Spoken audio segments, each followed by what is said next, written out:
Welcome to A Slob Comes Clean, the podcast. I'm Dana White. I blog almost every day as Noni over at aslobcomesclean.com. That's where I share my personal de-slobification process as I figure out ways to keep my own home under control.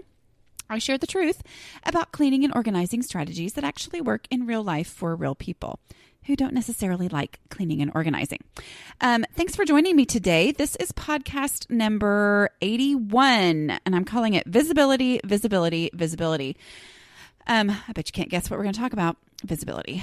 Anyway, I did not do a podcast last week because I have officially talked 2 different microphones to death at this point. I am now on my 3rd microphone. Thank you that Amazon delivers quickly. And I'm glad to have my 3rd microphone.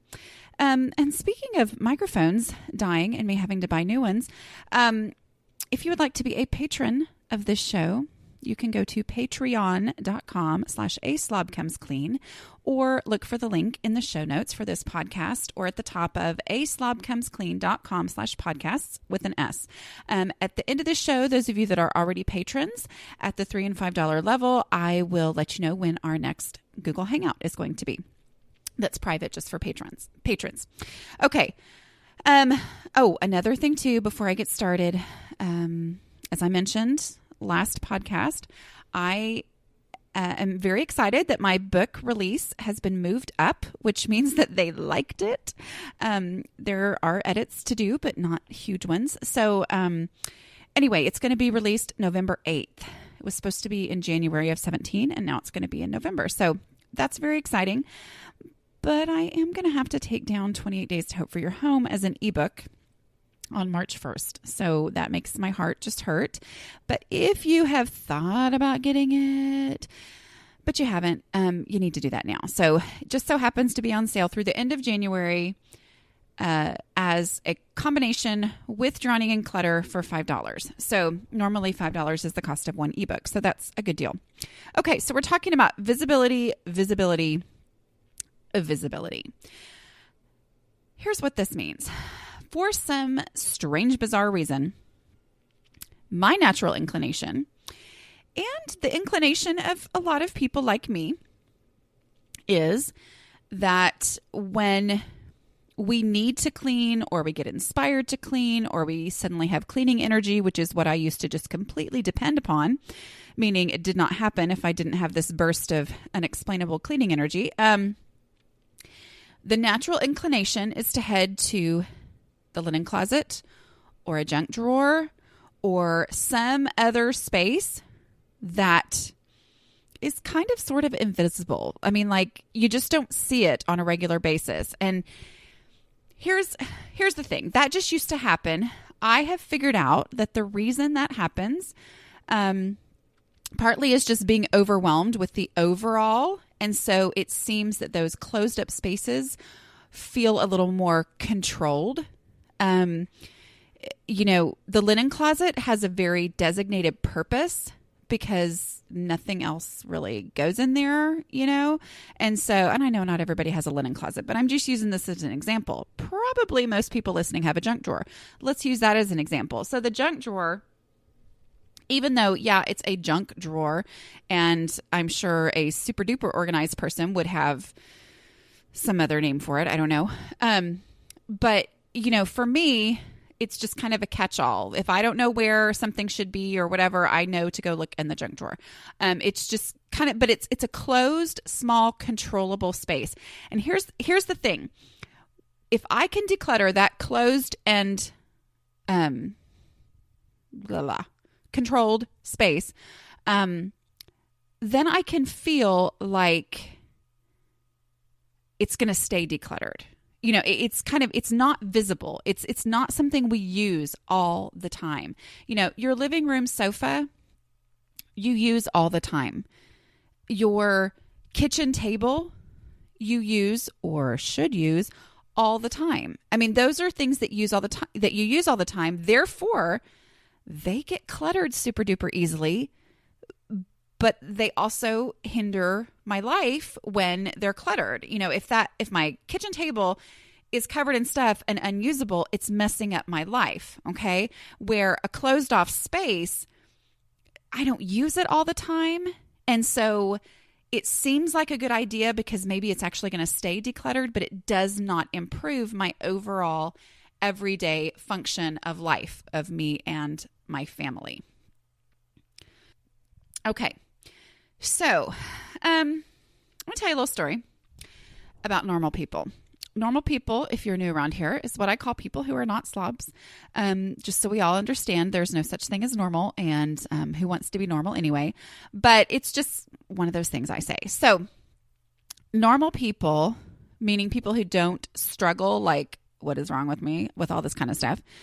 I have heard many of them say that, oh, I'm so disorganized. And these are the people that make me like cross my eyes because I am like, I've been in your house and you say you're disorganized and I've stopped by unexpectedly multiple times and it's always perfect looking. What are you talking about? What I have learned from talking to normal people is that a lot of times somebody will consider themselves disorganized. And I'm not belittling that because anybody who has something that they want to work on, that's their struggle. I'm not belittling that. My goodness, I have bajillion struggles of my own. But what I've realized many of them are talking about is behind closed doors. Okay. So like behind closed doors that's where they're disorganized. So like, let's say their kitchen cabinets maybe aren't organized. There's somebody that I know whose house always looks perfect. And this person, we were over there and it was, hey, where's the such and such? I'm not sure. This person didn't know where something that in my kitchen, I would absolutely know where it is. Not that the insides of my cabinets are organized. But my point is the surfaces, the outside visible part is always neat and clean, but they consider themselves disorganized because inside the cabinets is messy, or it's probably not as messy as mine right now where I've shoved some mail.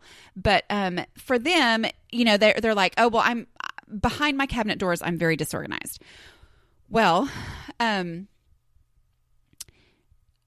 I wish that was where I was only disorganized. I feel like one of my unique issues is that I'm disorganized behind cabinet doors and in front of cabinet doors and on bookshelves and counters and tables and fireplaces and anything else, tops of the laundry, washing machine, basically give me a space and I will make a disaster out of it. So, but for them, they may think, oh, well, I'm not organized. But the truth is, comparatively, what's better? And I actually talked about this one time and somebody argued with me and said, well, I would rather have my behind the cabinet door spaces organized.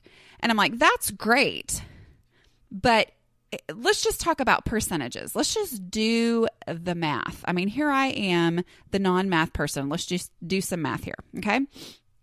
So, what are the percentages of people that will actually see underneath your kitchen sink, like when they come in? Now, it can happen. Oh my goodness, it can happen. People can assume that you keep your trash bags there because that's where they keep theirs at their house, and they're trying to be helpful and they open it up and go, whatever. But the percentages are, if I'm going to have a party of 20 people come into my home, maybe one, and it's so not guaranteed, maybe one is going to actually open the under the kitchen sink cabinet. All right. But all 20 are going to see the top of the piano in my dining room when they walk in, the place where we dump paper and mail and things like that. All 20 are going to need a place to sit down comfortably. All 20 are going to, walk through to the back bathroom. Well, maybe not all 20, but all 20 have a decent chance of doing that, where there's the percentage of people who are actually going to open up something. Now here, then we go, but what's the real thing that you start doing? I mean, maybe sometimes it's not the linen closet or the junk drawer, but maybe it's, I'm having a party and I'm going to fixate on repainting my bathroom. Oh my goodness. My back bathroom, which is where guests go, needs to be repainted so bad. It's ridiculous. I mean, I have hated the color in there since I was halfway through painting it like 9 years ago. It's on my list. I've never done it. If you've been around a while and you saw when I got my new toilet a year ago, Christmas, it doesn't even, the toilet's a different size. And so where I hadn't painted behind the toilet with the old toilet is now totally obvious. Yes, I need to paint that bathroom. But guess what? It's not the first thing people are going to see. Yes, it needs to be higher on my list. Yes. But the truth is, if I have to prioritize my time because I have to prioritize my energy, because I have to prioritize how much time I have available to get ready to have people in my home, and that's my goal. My goal is to not keep people out of my house because of my messiness. I always say, my goal is never to have a perfect home, but my goal is to have a home that's livable. And for a family of 5 who are fairly people-oriented and social, it's really important for us to be able to have friends over and people in our home, and people stop by for some random reason. My friend's husband locked his keys in the car last week, sometime about a week ago. And I'm so glad that we lived right there so that he could knock on the door. Now I did go, oh my goodness, I really haven't picked up in a little bit. But come on in. That's my goal. That to me is living. Maybe it's different for you. Maybe you really, truly don't like to have people over. But that for us is how we define, is our home functional? Am I willing to open the door and let people come in on a moment's notice? Now, if they come in on a moment's notice on a Tuesday afternoon, don't expect it to be perfect. But at the same time, I want to at least be able to let them in. Where I was 6 years ago before I started all this, I would not have been willing to let them in. I probably would have, opened the door and said, sure, I'll bring my phone out to you. Thankfully it wasn't too cold. But, even in those situations, so that's where my goal and my progress that I'm aiming toward is. It's to have people in. So focusing on visible, cleaning out the master bedroom closet. If I think, okay, I'm going to clean today, sure, I would love to go work on that spot. But if I'm having people over at 6:00 tonight, that does not need to be at the top of my priority list, because I guarantee you somebody might look under my kitchen sink. They are not getting to my master bedroom closet because I'll have that master bedroom door locked. Anyway, so I guess, which is the better problem? If we're going to have a problem, which is the better problem? To have surfaces clear and livable and be disorganized behind the cabinet doors, or to have an explosion of stuff in the house? Just kind of a perspective thing that I've had to deal with. But here's how it actually goes. When I start decluttering, when I start cleaning, when I do a 5-minute pickup, in all of these situations, I have to, and for me, it's actually verbally, I have to remind myself, visibility first, work on visible spaces first. So when we do a 5-minute pickup, our main goal is the living room. Usually it's me working in the dining room, the kids working in the living room, my husband working in the kitchen. That's kind of our thing, the way that we have just naturally gone to. But my goal is that this living room will be picked up. Yes, people have to walk by my dining room if they were to come in, but I will rush them through and get them in the living room. That is the space that's visible. Now, here's the other thing too. It's visible because we spend time in it. It also gets messy because we spend time in it. So that's another reason to, if it's a space that you use and you're someone anything like me, it's going to get messy. It's going to get cluttered. It's going to have empty cups and glasses and things that just randomly appear, or the dust mask that I'm looking at on my coffee table right now as I'm talking. But all of those things, because I live there, it gets messier. But for some reason, it's that, why do I not consider that a real mess? Because I have some big, huge clutter real issue in my master bedroom. But if I will get that visible space done first, then as I'm able to, I can continue moving into the less visible spaces. Okay. I feel like I'm being super duper confusing, but hey, let me just talk about over Christmas. The day after Christmas, the posts that went up on the blog were non-overwhelming decluttering tasks. Okay. If you are not a member of my email list, which is totally free, go to aslobcomesclean.com and sign up for the email list so that you can get the emails. There are actually multiple different options. If you haven't been there in a while, you're going to see a little pop-up that's going to give you a newsletter option, or you can go to the website itself and sign up on the side just to get every new post sent to you so that you don't miss out. But we've got all these. Okay, so I started. This is what I did.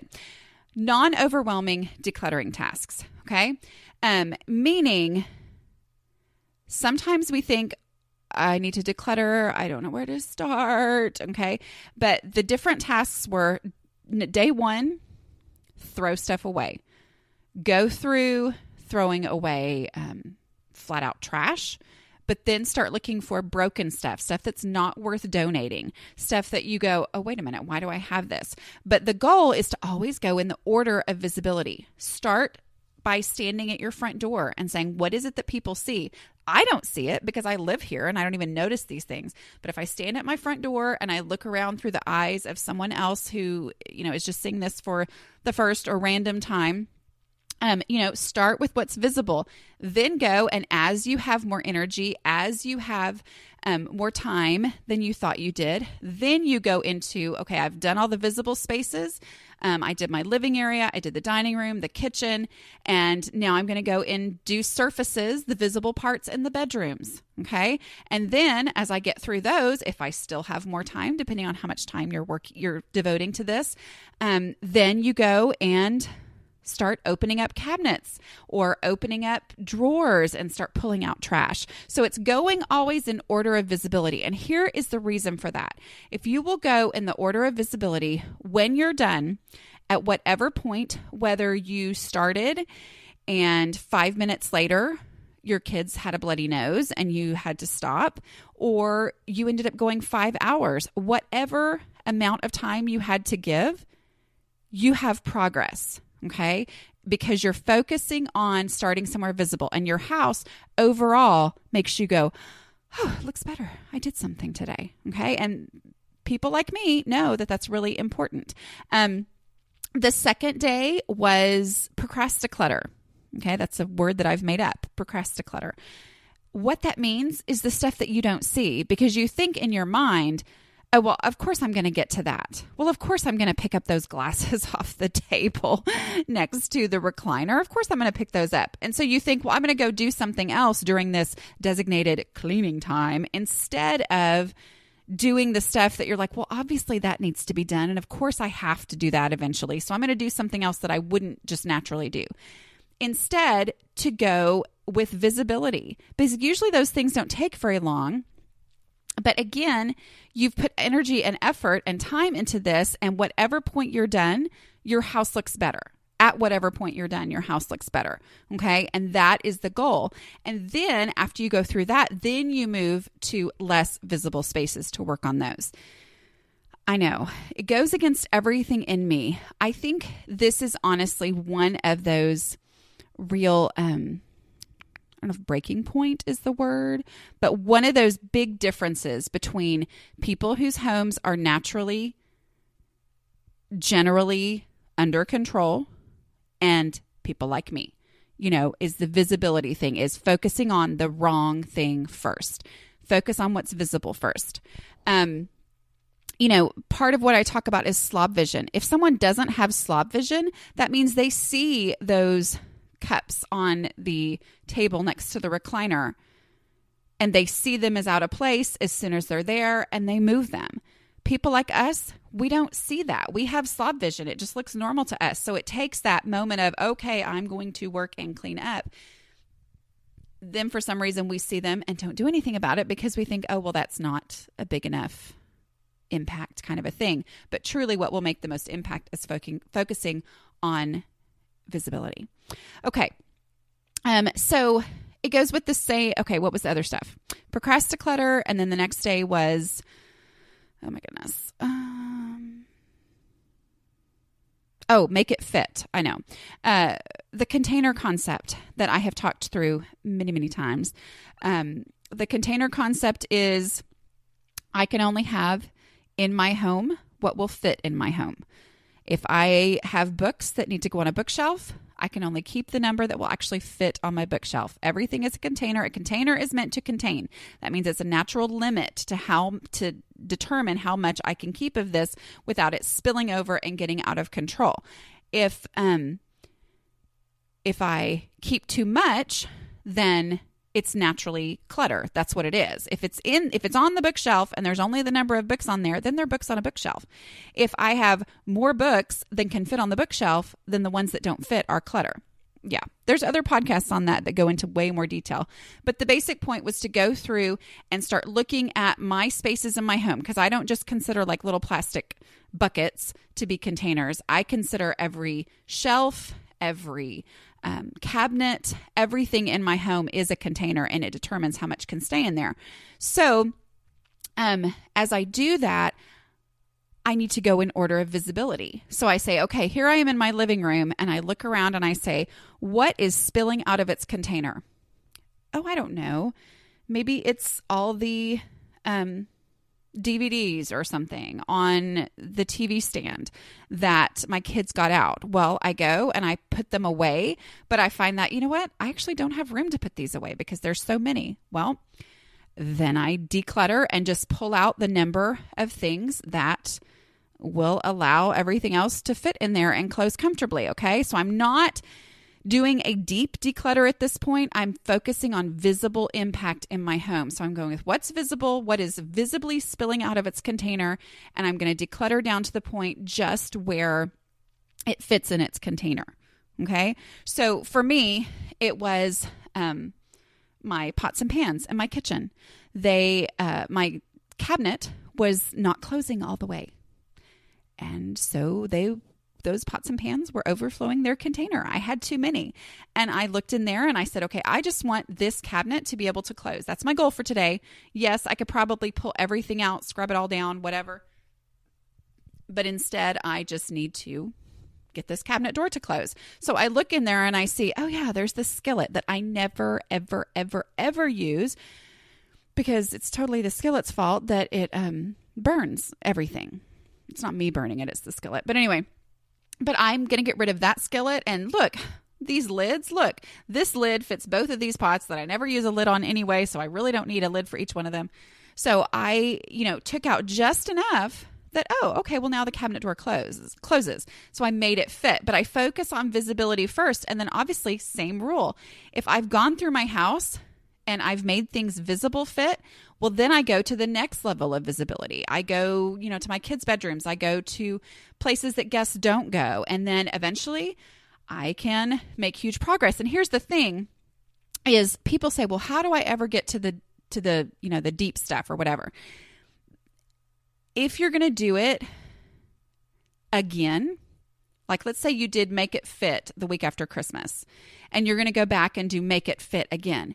Go ahead and go back through in order of visibility, and there's going to be way less than there was when you did it 2 weeks ago. But with the time and the energy that you have, you're going to get to go a little bit deeper and get into a little bit deeper of a decluttering project. Does that make sense? Okay. And then and during that time of making it fit, writing a list of the things that you want to come back to. And then the next day, going through that list and saying, okay, these are the spaces that I saw yesterday. I was just making things fit. I was just, focusing on visibility. Now I'm going to go back through this list, and you prioritize them in order of things that will actually impact your life positively. If the linen closet makes you crazy because it, showers towels upon you every time you open it, then maybe that's the thing you need to focus on today. So that gets you to that point, but always focusing on visibility. Let's see how much time I've been a yuckin'. 24 minutes. Okay. So, did y'all get that I'm really big on visibility? Okay. Because that's my biggest problem. Even it's not just when you're decluttering either. It's when you say, I have today to clean my house. And for some reason, my tendency is to go scrub scrub the blinds in the back room that are super dusty, but no one ever sees them. I'm like, okay, so I have a cleaning day and I go do that. But then my floors are covered in stuff and my carpet's yucky and gross and needs to be vacuumed and all that kind of stuff. It's like, what is visible? So start with the visibility rule, not just when decluttering, but also when cleaning. Any time that you can do that and you devote your energy to what's visible first, then you're going to see the progress, and seeing progress inspires you and gives you more energy for future projects, helps you keep going, because the worst feeling in the world is feeling like you have been decluttering or cleaning all day long only to look up or have someone knock on the door and you still don't want to let them in because the house still looks like a wreck. I mean, if you don't know what that feels like, I am so happy for you. But if you're anything like me, you know what that feels like. Just that incredible frustration of, seriously, I have been cleaning all day long and my house doesn't look any better. I'm still embarrassed to let someone come in. If you will focus on visibility, that solves that problem. Okay. As I said, those of you who are patrons, which let me just explain what that means. Podcasting costs money, and it actually does not make any money. So, I have set up Patreon, patreon.com/A Slob Comes Clean, where you can be a patron of the show. I greatly appreciate it. Those of you who are at the $3 and $5 a month level, we do a Google Plus Hangout once a month. I'm switching between evening and morning, just to try to get in as many people. So month by month it switches. So this month is a evening hangout, and it is going to be January 25th. That is next Monday at 7:15. 7:15 because that's when we have dance class and basketball. And so it's kind of a good time. So I am going to be doing 7:15 on Monday. That is Central Time. I am in Texas. So if you need to do the calculation on the timing, it will be Central Time. I will send that out through the Patreon system to those of you who are at the $3 and $5 level, and you'll get your invite to that. So thank you so much for joining me today. Again, don't forget, 28 days is not going to be available in the same way. So, anyway, it will be included as an appendix at the back of the book, which is called, can I say this yet? Okay, ignore it. As far as I understand, it is called How to Manage Your Home Without Losing Your Mind. So, just letting you know that. But it will be included at the back as an appendix, but it will not be available in the same way. So if you need it now, get it. All right. Thank you so much for joining me, and I will talk to you next week because hopefully this new microphone will work great for at least 2 weeks. Okay. Bye.